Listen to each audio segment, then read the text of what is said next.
بسم اللہ الرحمن الرحیم۔ السلام علیکم ورحمۃ اللہ وبرکاتہ۔ بچوں کے کھانے میں احتیاطی تدابیر۔ بچے کو اس بات کا عادی بنایا جائے کہ وہ کھانا کھانے سے پہلے اور کھانا کھانے کے بعد ہاتھ منہ اچھی طرح صاف کر لیں۔ بچے کو اس بات کا عادی بنایا جائے کہ وہ بسم اللہ پڑھ کر کھانا شروع کرے، اور اگر بسم اللہ پڑھنا بھول جائے، یاد آنے پر بسم اللہ فی اولہ و آخرہ پڑھ لیا کریں۔ بچے کو ہمیشہ سیدھے ہاتھ سے کھلائیے پلائیے، اور اسے بھی سیدھے ہاتھ سے کھانے پینے کا عادی بنائیے۔ البتہ ضرورت کے وقت یا کسی مجبوری کی وجہ سے بائیں ہاتھ سے بھی کام لیا جا سکتا ہے۔ کھانا خوب چبا کر کھایا جائے، اس سے کھانا اچھی طرح ہضم ہوگا۔ اللہ تعالیٰ نے دانت اسی لیے دیے۔ دانتوں کی صحت اور مضبوطی کے لیے اگر ان کو صاف رکھنا ضروری ہے تو ان سے چبانے کا بھرپور کام لینا بھی ضروری ہے، ورنہ دانت کمزور پڑ جائیں گے۔ کھڑے ہو کر کھانا پینا معیوب بات ہے۔ بیٹھ کر کھانے پینے کی عادت ڈالیے، کیونکہ اس میں برکت بھی ہے، صحت بھی ہے۔ بچے کو درمیانی لقمے میں کھلائیے، نوالا نہ زیادہ بڑا ہو اور نہ بالکل چھوٹا۔ ایک نوالا نگلنے کے بعد ہی دوسرا نوالا منہ میں دیجیے۔ کھانے کو زمین پر نہ گرنے دیجیے۔ اگر کوئی چیز زمین پر گر جائے تو اسے دھو کر یا صاف کر کے استعمال یعنی کھا لینا چاہیے۔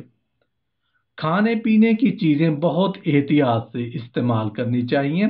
بعض بچے کھانا کھاتے وقت کپڑے گندے کر لیتے ہیں۔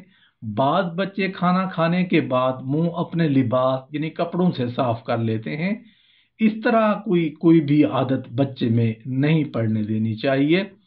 بازار میں یا شاہراہوں پر کھانے پینے سے پرہیز کیجیے، اور اپنے بچوں کو بھی اس سے پرہیز کی تلقین کیجیے۔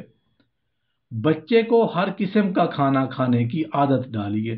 عموماً دیکھا گیا ہے کہ والدین کو جو چیزیں مرغوب نہیں ہوتی وہ اپنے بچوں کو بھی استعمال نہیں کرنے دیتے۔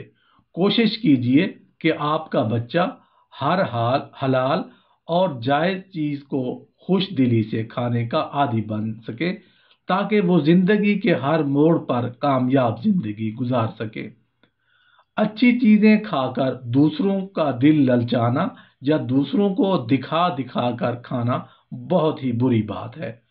غیر تربیت یافتہ گھرانوں کے بچے عموماً ایسا کرتے ہیں۔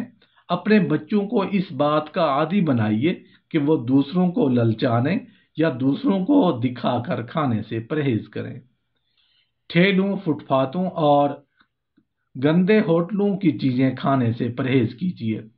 ان پر مکھیاں اور مچھر بیٹھ کر ہماری بیماری کے جراثیم پھیلاتے ہیں۔ زیادہ چٹپٹی اور مسالہ دار چیزیں بھی معدہ کے لیے نقصان دہ ہیں۔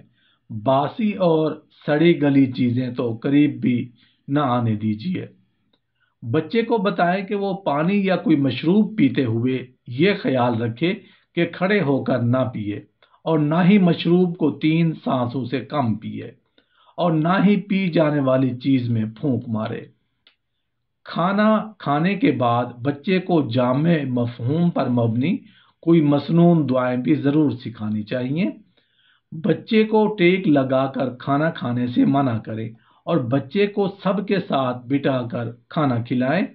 اس طرح سے کھانے سے باہمی الفت اور محبت میں اضافہ بھی ہوتا ہے اور برکت بھی ہوتی ہے۔ گرم کھانا نہ کھلائیں اور ہمیشہ بیٹھ کر کھلائیں، اور پانی بھی بچے کو بہت ٹھنڈا نہ پینے دیا کریں۔